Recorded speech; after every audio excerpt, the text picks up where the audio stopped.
కొంచెం చచ్చిపోండి మావయ్య గారు. చచ్చిపోనా? ఇప్పుడే చచ్చిపోండి. చచ్చిపోనన్నా. మీకు తెలియకుండానే మీ ప్రాణం పోయేలా చేస్తామండి.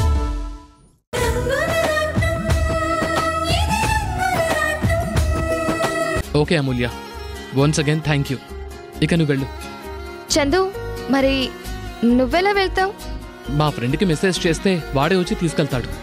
నా బైక్ని రిపేర్ చేయించుకుని నెక్స్ట్ రౌండ్ డెలివరీకి సిద్ధం కావాలిగా. చందు, నీలాంటి టాలెంట్ ఉన్నవాడు ఇలా కష్టపడ్డం నాకేం నచ్చట్లేదు. నాకు కూడా నచ్చట్లేదు అమూల్య, కానీ ఏం చేయను. ఫేట్, మన ఫేట్ టర్న్ అయ్యేదాకా వెయిట్ చేయక తప్పదు కదా. చందు, నీ ఫేట్ని నేను మార్చేలా చేస్తాను. రేపు ఈవినింగ్ మా ఇంటికి రా. మీ ఇంటికా? ఎందుకు? మా పెద్దన్నయ్యని పరిచయం చేయడానికి. తనకి నేనంటే ప్రాణం. ఇంత టాలెంట్ ఉన్న నీకు ఏదైనా మంచి జాబ్ ఇవ్వమని చెప్తాను. తప్పకుండా ఇస్తాడు. కానీ అమూల్య, నీ పరిచయాన్నిలా ఉపయోగించుకోవటం నాకిష్టం లేదు. ఇదిగో చందు, నువ్వేమీ అడగలేదు. నీ ఫ్రెండ్గా నేనే ఆఫర్ చేస్తున్నాను. నువ్వు కాదనడానికి లేదు.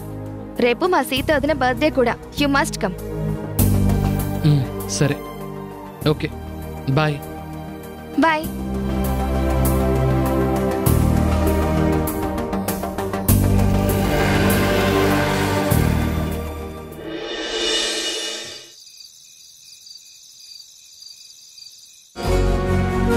అబ్బా, నిజంగా చీర ఎంత బాగుందో. శశికి నా మీద ఎంత ప్రేమ నేను చెప్పకుండానే రేపు నా పుట్టినరోజని తెలుసుకుంది. నాకిష్టమైన రంగు చీరని ప్రత్యేకంగా నాకు కానుకగా ఇచ్చింది. ఈ చీర రంగు, బార్డరు, డిజైను చాలా చాలా బాగుంది.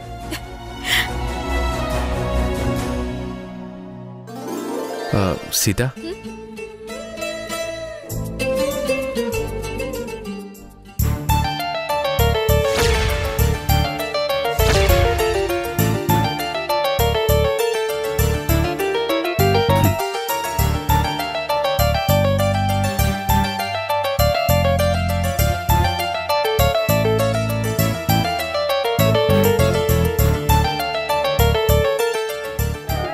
సీత, నీ పుట్టినరోజుకి స్పెషల్గా నీకోసం నేను తెప్పించిన చీర ఇది. రేపు నువ్వు ఈ చీరనే కట్టుకోవాలి, నా కోసం కట్టుకోవాలి. అబ్బా, చాలా చాలా బాగుందండి. మరి ఈ శ్రీమతి గారిని మెప్పించడానికి నేను ఎంత కష్టపడి సెలెక్ట్ చేశానో తెలుసా? రేపు నువ్వు ఈ చీరను కట్టుకుంటే బంగారు బొమ్మలా మెరిసిపోతావు. ఓకే? ఏవండి, ఆ చీరని శశి నా కోసం బర్త్డే గిఫ్ట్గా ఇచ్చింది. అంతేకాదు, రేపు ఆ చీరనే కట్టుకోవాలని మరీ మరీ చెప్పిందండి. అయితే ఏంటి, ఇది నీ భర్త నీ కోసం ప్రేమగా తెప్పించిన చీర. ఈ చీర కట్టుకొని రేపు నా ముచ్చట తీరుస్తావా లేదా? అది కాదండి, తను తెచ్చిన చీరని కట్టుకోకపోతే పాపం శశి బాధపడుతుందేమోనని. అంటే తను బాధపడుతుందేమో అని నువ్వు ఆ చీరను కట్టుకుంటావా? నేను బాధపడినా నీకేం పర్వాలేదా? ఆహా, అయ్యో, నా ఉద్దేశం అది కాదండి. సీత, నువ్వంటే నాకు పంచ ప్రాణాలు. మొన్న నీకు యాక్సిడెంట్ జరిగినప్పుడు నాకు చాలా బాధేసింది. భగవంతుడా, నా సీతకి ఏమీ కాకుండా చూడు తండ్రి. నా భార్యని నాకు దక్కించు స్వామి అని ఎన్నిసార్లు వేడుకున్నానో నాకు మాత్రమే తెలుసు. నీకేమైనా జరిగితే నేను తట్టుకోలేను సీత. ఒకవేళ నీకు జరగరాంది ఏమైనా జరిగితే ఆ మరుక్షణమే నా ఊపిరి కూడా ఆగిపోతుంది.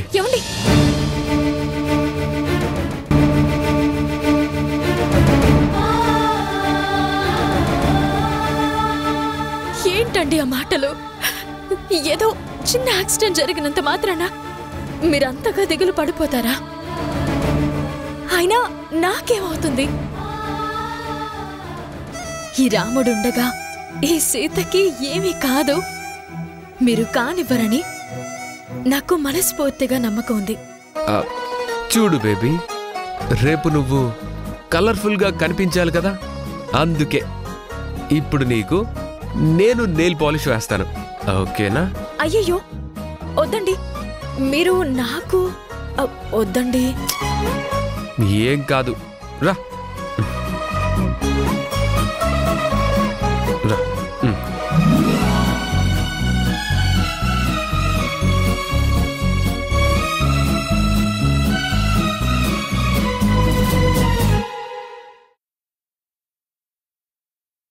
చెయ్యి. సీతమ్మ అందాలు, రామయ్య గోత్రాలు, రఘురామయ్య వైనాలు, సీతమ్మ సూత్రాలు. సీతమ్మ అందాలు, రామయ్య గోత్రాలు, రఘురామయ్య వైనాలు, సీతమ్మ సూత్రాలు. ఏకమవ్వాలంటే ఎన్ని యాత్రాలు, ఏకమవ్వాలంటే ఎన్ని యాత్రాలు. ఏకమైన చోట వేద మంత్రాలు, ఏకమైన చోట వేద మంత్రాలు. సీతమ్మ అందాలు, రామయ్య గోత్రాలు, రఘురామయ్య వైనాలు, సీతమ్మ సూత్రాలు.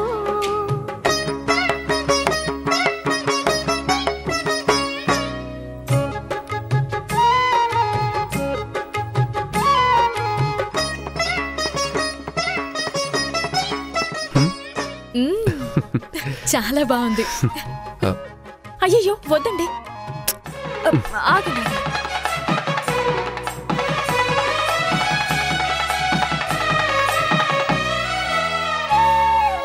హరివిల్లు మా ఇంటి ఆకాశబంతి, సిరులున్న చేయి శ్రీవారి చేయి.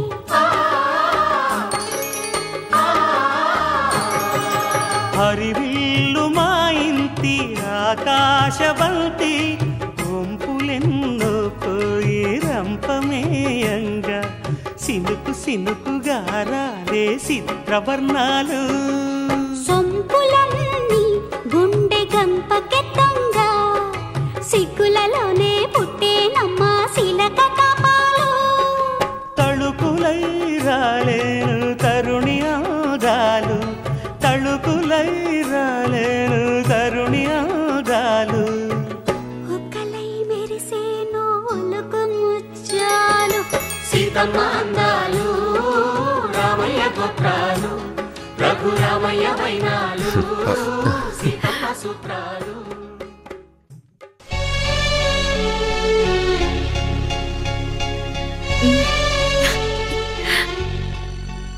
ఇలా నువ్వెప్పటికీ ఇలాగే మెరిసిపోతూ అందంగా ఉండాలి. సరే అండి.